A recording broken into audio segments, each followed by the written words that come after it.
পাঠ ৬। রিসালাত আর রিসালাতু। রিসালাত শব্দটি আরবি। এর অর্থ বার্তা, খবর, চিঠি বা সংবাদ বহন। রাসূলগণ যে কর্তব্য ও দায়িত্ব পালন করেন তাকে বলা হয় রিসালাত।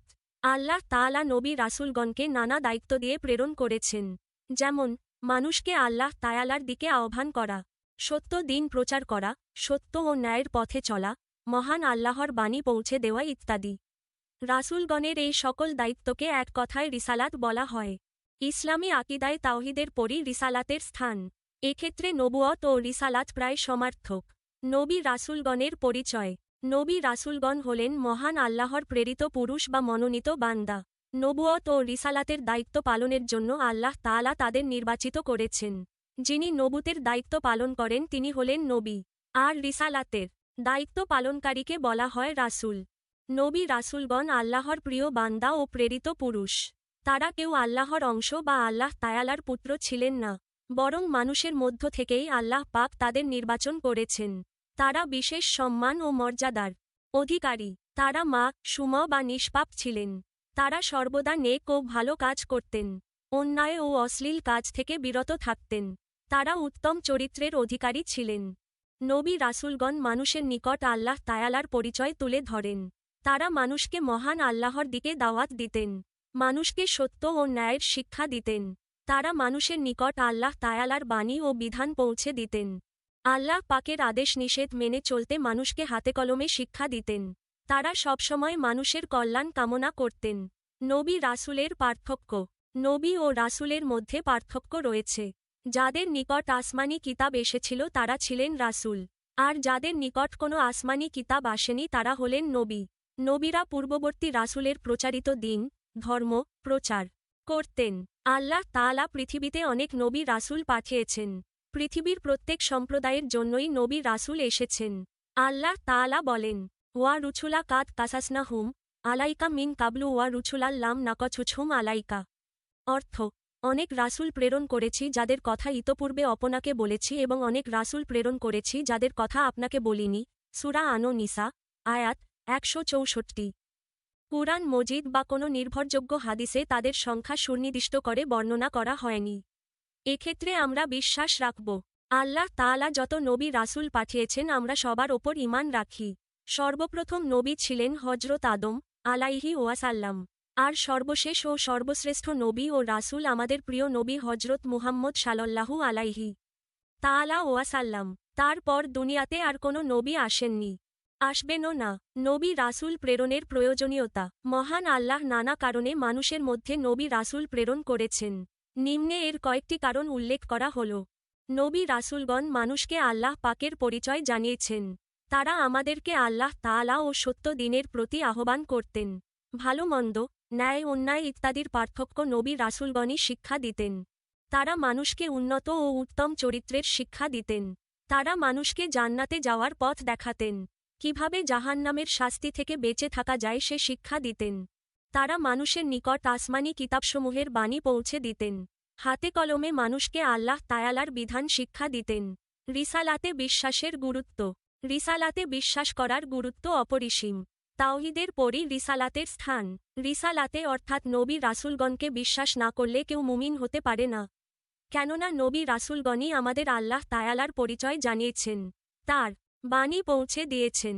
তাদের বিশ্বাস না করলে আল্লাহ তাআলা ও তার বাণীকে অস্বীকার করা হয়। অতএব ঈমানের অন্যতম অঙ্গ হচ্ছে রিসালাতের প্রতি বিশ্বাস স্থাপন করা। নবী রাসূলগণ ছিলেন আল্লাহ তাআলার প্রিয় বান্দা ও প্রেরিত মানব। মানুষের হিদায়াতের জন্য আল্লাহ তাআলা তাদের প্রেরণ করেছেন। মহান আল্লাহর প্রেরিত সব নবী রাসূলের প্রতি আমরা ঈমান আনব, তাদের আনিত বাণীকে সম্মান করব, আর সর্বশেষ নবী হযরত মুহাম্মদ সাল্লাল্লাহু আলাইহি তাআলা ওয়াসাল্লামের দেখানো পথে আমাদের জীবন পরিচালনা করব। কাজ, শিক্ষার্থীরা নবী রাসূল প্রেরণের প্রয়োজনীয়তা খাতায় লিখে শ্রেণীকক্ষে শিক্ষককে দেখাবে। নবী রাসূল প্রেরণের প্রয়োজনীয়তা। নবী রাসূল প্রেরণের প্রয়োজনীয়তা নিচে উল্লেখ করা হল। ১. নবী রাসূলগণ মানুষকে আল্লাহ তাআলার পরিচয় দিয়েছেন। ২. তারা মানুষকে আল্লাহ ও সত্য দ্বীনের দিকে আহ্বান করেছেন। ৩. ভালো মন্দ, ন্যায় অন্যায়ের পার্থক্য শিক্ষা দিয়েছেন। ৪. মানুষের উত্তম চরিত্র ও নৈতিকতা গঠনে ভূমিকা রেখেছেন। ৫. তারা মানুষকে জান্নাতে যাওয়ার পথ দেখিয়েছেন। 6. জাহান্নামের শাস্তি থেকে বাঁচার উপায় শিক্ষা দিয়েছেন। 7.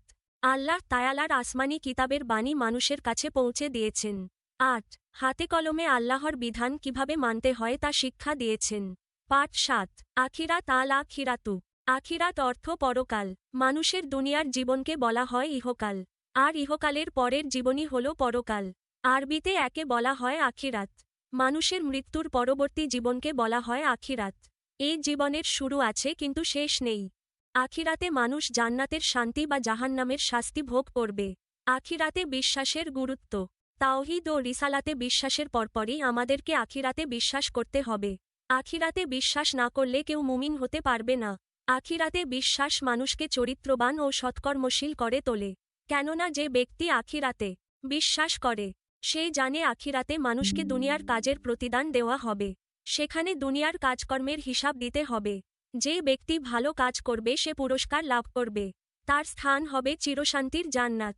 আর যে ব্যক্তি দুনিয়াতে পাপ ও অন্যায় কাজ করবে সে আখিরাতে শাস্তি ভোগ করবে। সে জাহান্নামের আগুনে দগ্ধ হবে। সুতরাং আখিরাতে বিশ্বাস করলে মানুষ ভালো কাজ করতে উৎসাহিত হয়, মন্দ কাজ করা থেকে বিরত থাকে। এভাবে আখিরাতে বিশ্বাস মানুষকে কল্যাণের পথে পরিচালনা করে। বলা হয়ে থাকে দুনিয়া হল আখিরাতের শস্যক্ষেত্র। শস্যক্ষেত্রে মানুষ যেরূপ চাষাবাদ করে সেরূপ ফসল লাভ করে। যেমন কেউ ধান চাষ করলে ধান লাভ করে, গম চাষ করলে গম লাভ করে, তেমনি ভালো করে চাষাবাদ করলে ফসল বেশি লাভ করে। আর অলসতার কারণে চাষাবাদ না করে জমি ফেলে রাখলে সে কিছুই লাভ করে না। দুনিয়া ও আখিরাতের অবস্থাও ঠিক তেমন। আমরা যদি দুনিয়াতে ভালো কাজ করি, আল্লাহ তায়ালার আদেশ নিষেধ মেনে চলি তাহলে আখিরাতে ভালো ফল লাভ করব। আর যদি নিজ ইচ্ছামতো চলাফেরা করি, অন্যায় ও পাপ কাজ করি তাহলে আমরা পরকালে কঠিন শাস্তির মুখোমুখি হব। সুতরাং পরকালের অনন্ত জীবনের জন্য দুনিয়াতেই আমাদেরকে প্রস্তুতি গ্রহণ করতে হবে। আখিরাতের পর্যায়সমূহ। আখিরাত বা পরকালের বেশ কয়েকটি পর্যায় রয়েছে, যেমন কবর, কিয়ামত ও হাসর। কবর পরকালীন জীবনের প্রথম ধাপ বা পর্যায় হল কবর। একে আলমে বারজাক ও বলা হয়। মানুষের মৃত্যুর সাথে সাথে এ জীবনের শুরু হয়। এরপর কিয়ামত বা হাসর পর্যন্ত কবরের জীবন চলতে থাকে। এই সম্পর্কে আল্লাহ তাআলা বলেন, ওয়ামিও ওয়ারা ইহিম বারজাখুন ইলা ইয়াউমি ইউব আছুন। অর্থ, আর তাদের সামনে বারজাক থাকবে পুনরুত্থান দিবস পর্যন্ত। সূরা আল মুমিনুন আয়াত 100। মৃত্যুর পর মানুষকে কাফন পরিয়ে কবরে রাখা হয়। এই সময়ে কবরে দুইজন ফেরেশতা আগমন করেন। তাদের নাম মুনকার নাকির। তারা মৃত ব্যক্তিকে 3টি প্রশ্ন করেন। এগুলো হলো তোমার রব কে, তোমার দিন কি, এবং তোমার নবী কে। যেসব লোকের কবর দেওয়া হয় না তারাও এ প্রশ্ন থেকে রেহাই পায় না। দুনিয়ার জীবনে যারা আল্লাহ তায়ালাকে বিশ্বাস করে এবং রাসূলের নির্দেশ মেনে চলে তারা এ প্রশ্নগুলোর সঠিক উত্তর দিতে পারবে। তাদের কবর হবে শান্তিময়। আর যারা দুনিয়াতে ঈমান আনেনি, দিন মেনে চলেনি, তারা এসব প্রশ্নের উত্তর দিতে পারবে না। তারা সে সময় শুধু আফসোস করবে। কবরের জীবন তাদের জন্য হবে অতি কষ্টদায়ক। কিয়ামত। কিয়ামত অর্থ মহাপ্রলয়। পৃথিবীতে এমন এক সময় আসবে যখন মানুষ আল্লাহ তায়ালাকে ভুলে যাবে। দুনিয়াতে আল্লাহ বলার মতো কোনো লোক থাকবে না। সেই সময় আল্লাহ পাক দুনিয়া ধ্বংস করে দেবেন। তার নির্দেশে হযরত ইসরাফিল আলাইহি ওয়াসাল্লাম সিংগায় ফুঁক দেবেন। ফলে মহাপ্রলয় ঘটবে। এই দুনিয়ায় যা কিছু আছে সব ধ্বংস হয়ে যাবে। পাহাড় পর্বত তুলার ন্যায় আকাশে উড়তে থাকবে। পৃথিবীর নিচের সমুদয় ধনসম্পদ বের হয়ে আসবে। সবকিছু উল্ট পালট হয়ে যাবে। কোনো প্রাণী বা বস্তু অবশিষ্ট থাকবে না। কেবল আল্লাহ তাআলা থাকবেন। তিনি ব্যতীত আর কেউ বিরাজমান থাকবে না। এই অবস্থাকেই বলা হয় কিয়ামত বা মহাপ্রলয়। হাসর। হাসর শব্দের অর্থ সমাবেশ, ভিড়, চাপ ইত্যাদি। কিয়ামতের পর বহুকাল একমাত্র আল্লাহ পাক বিদ্যমান থাকবেন। অতঃপর তিনি পুনরায় সমস্ত প্রাণীকে জীবিত করবেন। তার হুকুমে হযরত ইসরাফিল আলাইহি ওয়াসাল্লাম দ্বিতীয়বার সিংগায় ফুঁক দেবেন। ফলে সকল প্রাণী পুনরায় জীবিত হবে। একে বলা হয় মৃত্যুর পর পুনরুত্থান। এই সময়ে একজন ফেরেশতা সবাইকে আহ্বান করবেন। ফলে সকলে একটি বিশাল ময়দানে সমবেত হবে। একে বলা হয় হাসর।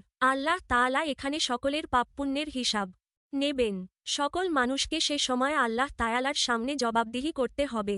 সেদিন সূর্য মাথার অতি নিকটে থাকবে। প্রচণ্ড গরমে মানুষ ঘামতে থাকবে। এমনকি অনেকে ঘামের মধ্যে সাঁতার কাটবে। আল্লাহ রাব্বুল আলামিনের আরশের ছায়া ব্যতীত সেদিন অন্য কোনো ছায়া তথা আশ্রয়স্থল থাকবে না। ঈমানদার পুণ্যবানগণ সেদিন আরশের ছায়াতলে স্থান লাভ করবেন। তাদের ডান হাতে আমলনামা দেওয়া হবে। আমলনামায় দুনিয়ার জীবনের সকল পাপপুণ্যের হিসাব লেখা থাকবে। পাপীরা বাম হাতে আমলনামা পাবে। এরপর আল্লাহ পাক মহাবিচার শুরু করবেন। এটিই হল শেষ বিচারের দিন। এদিন মহান আল্লাহ হবেন একমাত্র বিচারক। নবী রাসূল ও ফেরেশতাগণ এদিন সাক্ষী হবেন। মানুষের অঙ্গপ্রত্যঙ্গগুলোও এদিন সাক্ষ্য দান করবে।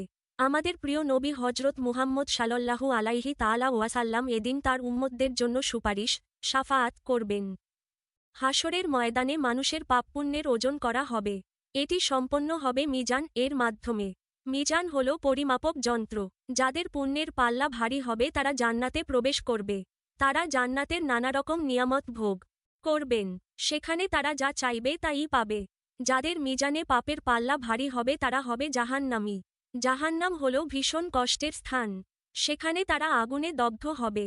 তবে কখনো মারা যাবে না, বরং কষ্ট ভোগ করতে থাকবে। মৃত্যুর পরবর্তী অনন্ত জীবনই হল আখিরাত। সেখানে মানুষের পাপপুণ্যের হিসাব নেওয়া হবে। পুণ্যবানগণ জান্নাতে প্রবেশ করবে, আর পাপীরা জাহান্নামের শাস্তি ভোগ করবে। সুতরাং আমরা দুনিয়াতে তাওহীদ, রিসালাত ও আখিরাতে বিশ্বাস করব। আল্লাহ তাআলার আদেশ নিষেধ মেনে চলব। ন্যায় ও সৎকাজ করব। তবেই পরকালে চিরশান্তির জান্নাত লাভ করতে পারব। কাজ। শিক্ষার্থীরা আখিরাতের স্তরসমূহের একটি ধারাবাহিক তালিকা তৈরি করবে। আখিরাতের স্তরসমূহ ধারাবাহিক তালিকা: ১. মৃত্যু। ২. কবর আলমে বারজাক। ৩. কিয়ামত। ৪. পুনরুত্থান দ্বিতীয় সিংহা। ৫. হাসর মহাসমাবেশ। ৬. আমলনামা প্রদান। ৭. মিজান পাপ পুণ্যের ওজন। ৮. শাফাআত। ৯. চূড়ান্ত বিচার। ১০. জান্নাত অথবা জাহান্নাম।